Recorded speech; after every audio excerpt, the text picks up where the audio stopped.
Jetzt reden wir über das Objekt der Begierde. Wo habt ihr die her? Ja, ich bin Elektriker und wir haben seit mehreren Jahren einen Kunden bei uns, der war früher Seefahrer und ich war öfter dort und am letzten Tag, wo ich dann fertig war, sagte er zu mir, ich habe dir vor die Tür mal eine Tüte mit Schnapsflaschen gestellt, die kannst du mitnehmen, die brauche ich nicht mehr. Ja. Hast du mal eine aufgemacht, probiert? Nein. Das möchte man, glaube ich, nicht trinken, weil in vielen Flaschen ist eine Schlange drin. Was? Also wir kommen hier in die Geschichte und in das Land China. Mao Tai, so heißt der Schnaps. Und in diesem Logo sehen wir einmal Hirse und Weizen. Ja? Oh, der ist ganz leicht, 53%. Ja, und Guizhou ist die Region und da fließt ein Fluss her. Und genau aus diesem Fluss wird dieses Wasser entnommen, um das dann zu haben. Wir haben also über 30 Arbeitsgänge, bevor es überhaupt in diese Einfüllung kommt. Und dann haben wir hier drunter das Datum 1976. Und 1972 war ein ganz wichtiges Jahr. Da kam Richard Nixon zum allerersten Mal als amerikanischer Präsident in das Land und hat zum Bankett mit Mao Zedong gemeinsam diesen Schnaps trinken dürfen. Dadurch wurde der Schnaps zu einem Nationalgetränk. Ja. Jetzt sind wir im Jahr 1976. Warum ist es was Besonderes? In diesem Jahr starb Mao Zedong. Genau da endete auch die maoistische Zeit. Ja, und das heißt also, das hier ist der letzte Jahrgang unter der maoistischen Planwirtschaft. Ja? Weil dieser Schnaps ist so bedeutend, dass er auch gerne gefälscht wird. Ja? Ach. Und ich kann garantieren, es ist definitiv eine Flasche aus der Zeit der 70er Jahre. So, ihr zwei, was möchtet ihr denn haben dafür? Also meine Vorstellung lag immer bei 800 €. Diese Flasche kann einen Preis bringen, circa 3.000 bis 4.000 €. Nein! Das ist viel.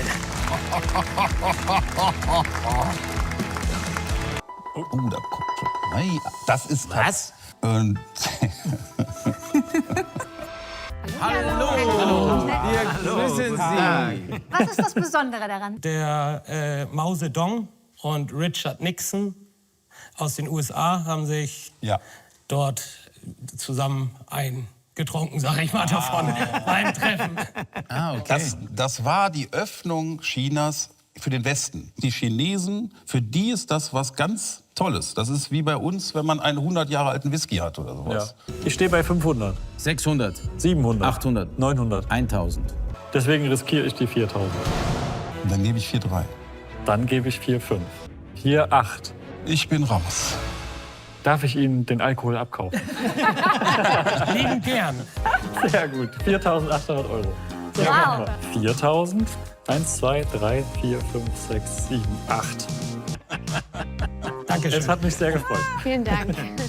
朋友们，德国有个流量蛮高的鉴定宝贝的节目，叫“珍宝变现金”，就是有的人手中有些传家宝，有古董，也有各种稀有的东西。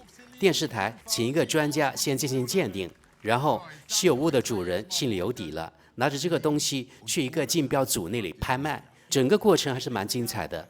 本期视频讲的就是这样一个栏目中的一期节目，涉及一瓶1976年的贵州茅台酒。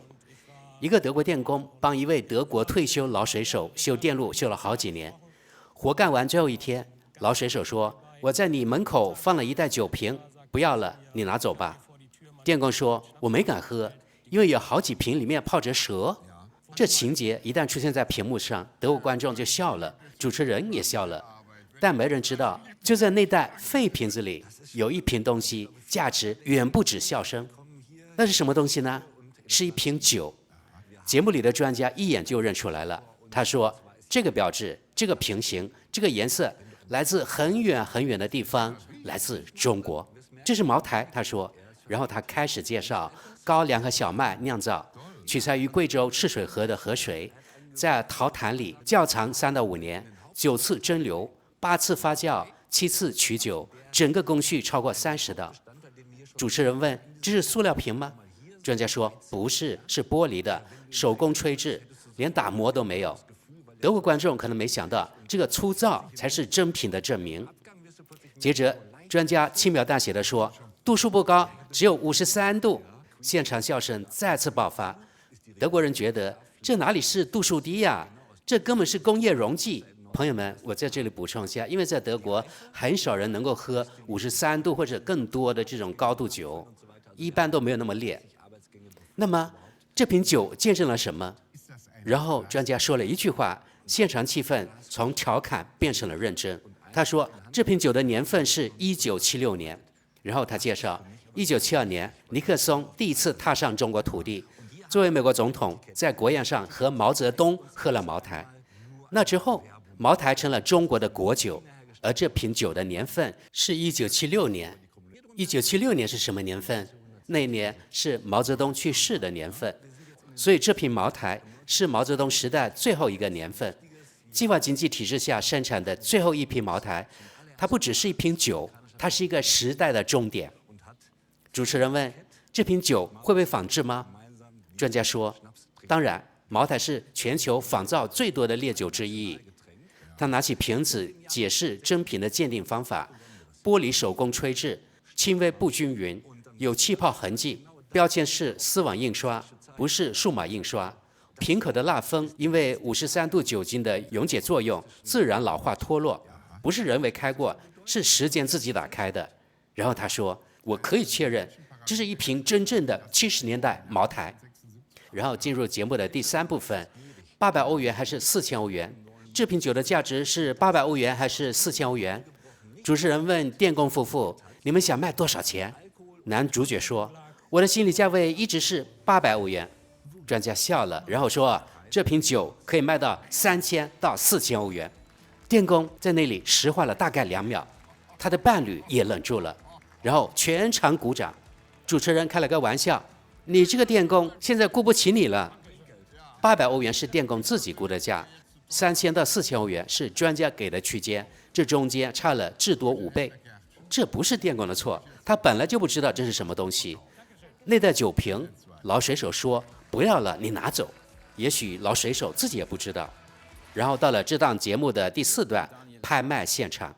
接下来节目换了场景，现在是几个竞标的人坐成一排进入竞价环节，几位古董商登场，其中一位开口第一句话就是：我想继续跟中国做生意，所以我的开价是200欧元。全场又笑了，然后价格开始嗖往上走，200、250、300等等等等。一位商人要求提前公布专家估价，茅台酒主人，也就是那个电工，告诉他们3000到4000欧元。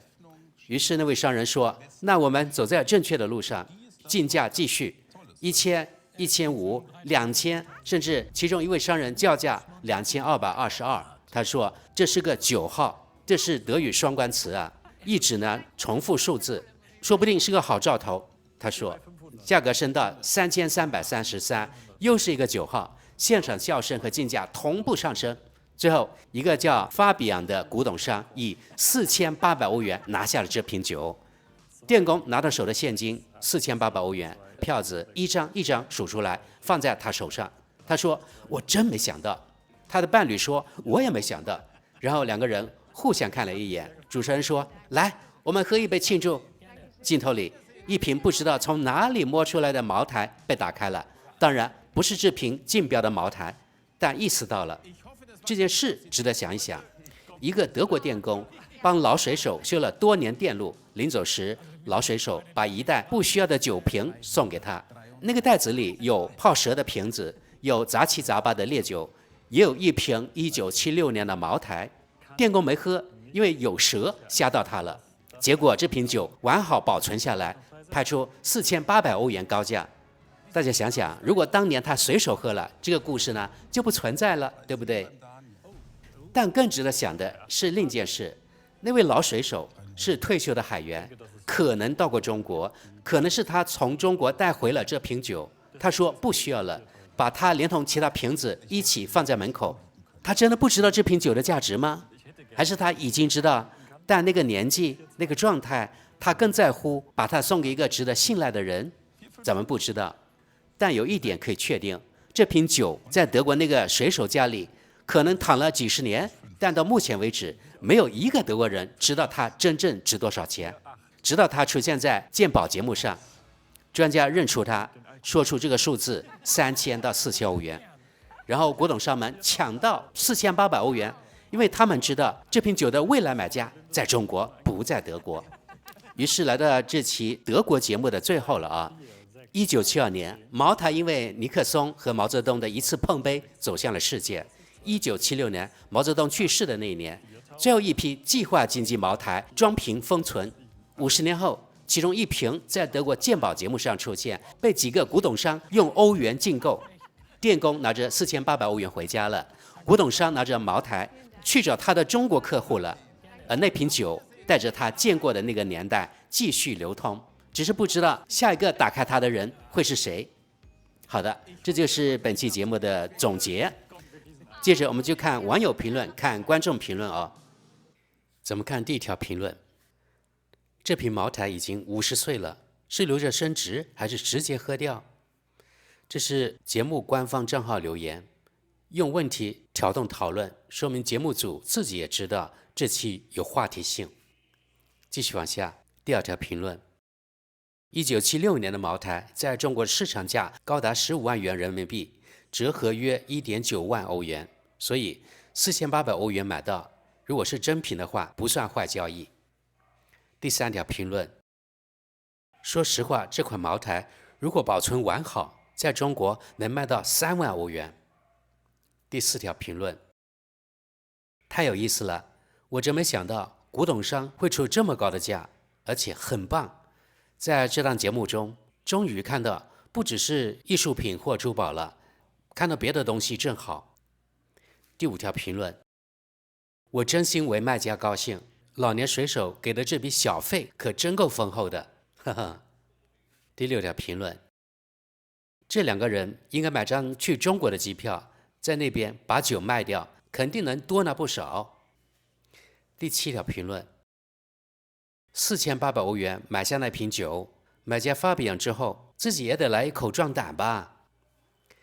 第八条评论：茅台在中国真的非常特别，还有更贵的版本。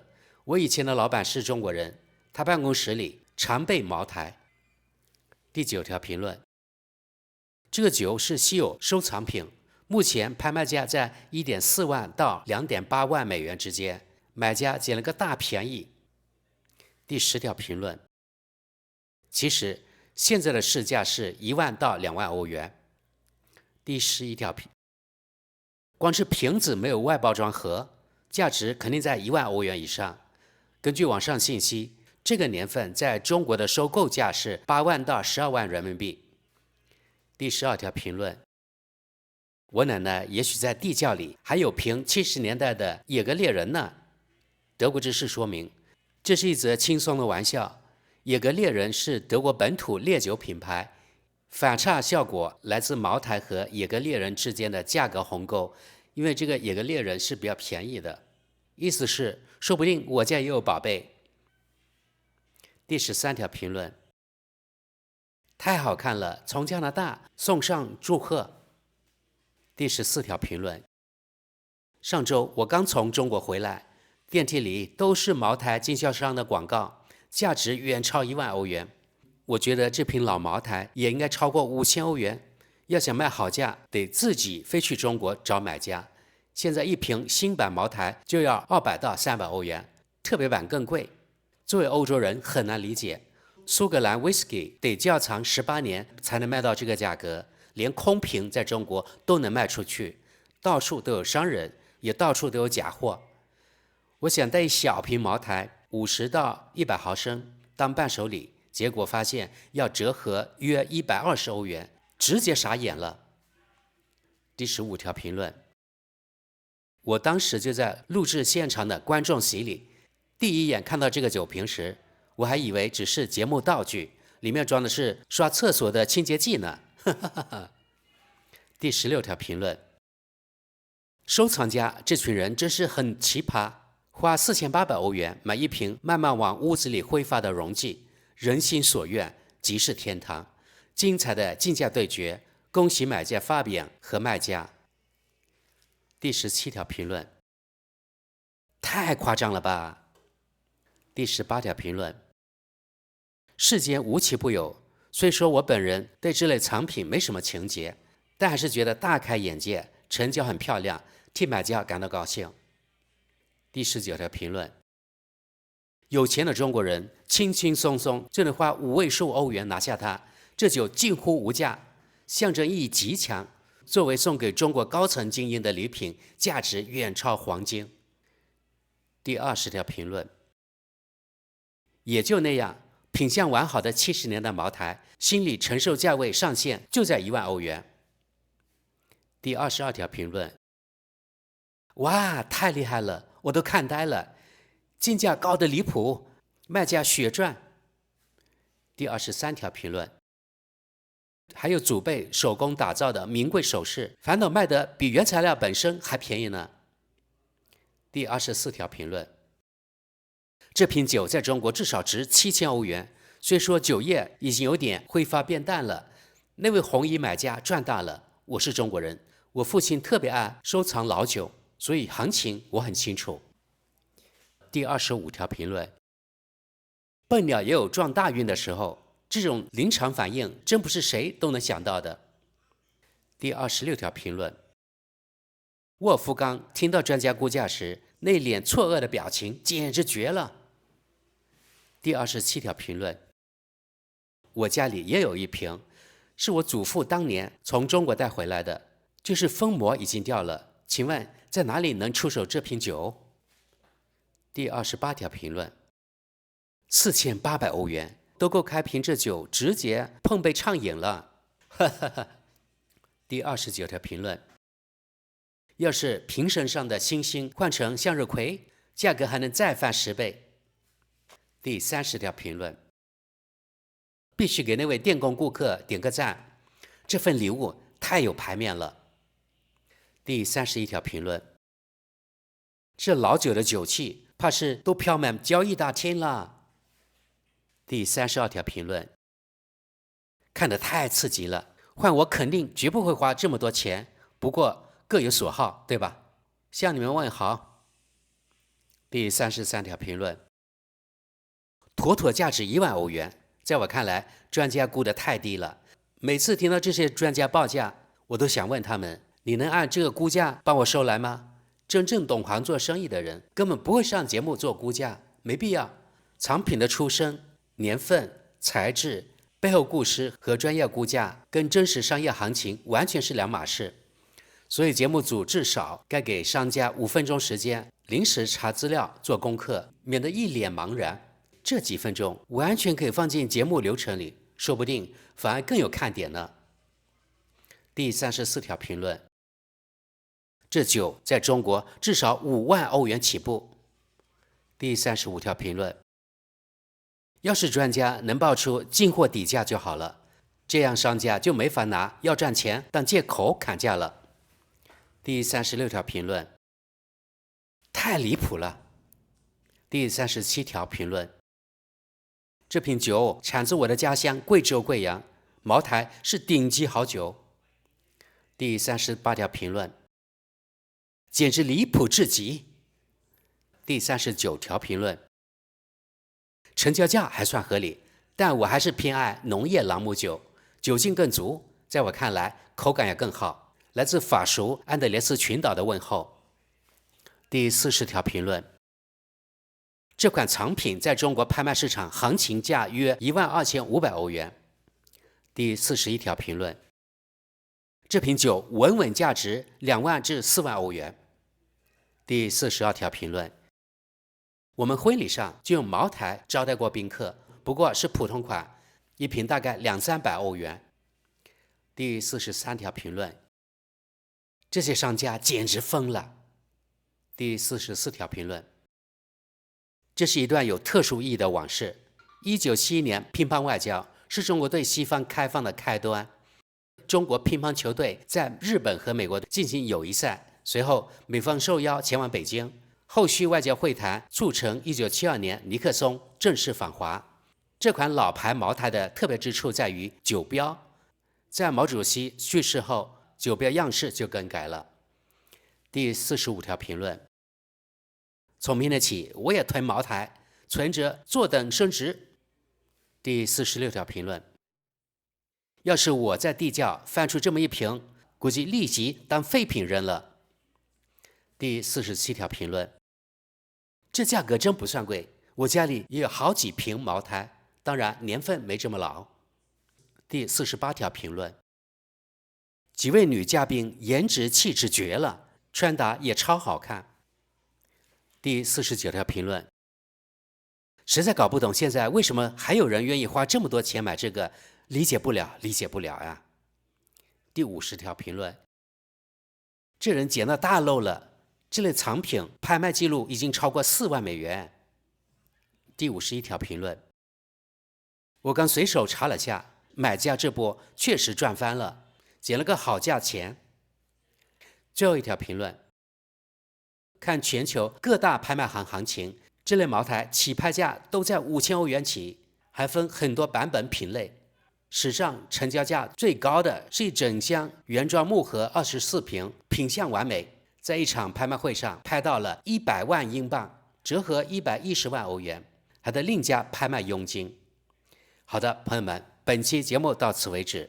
这是一个德国电工从老客户那里拿走一袋不要的酒瓶，里面混着一瓶1976年的绝版茅台，在德国鉴宝节目上拍出4800欧元的高价。据众多评论反馈，其实际价格可能高出数倍呢。哎呀，我在德国怎么就遇不到这类好事情呢？好的，朋友们，本期节目就到这里，感谢各位，咱们下期见。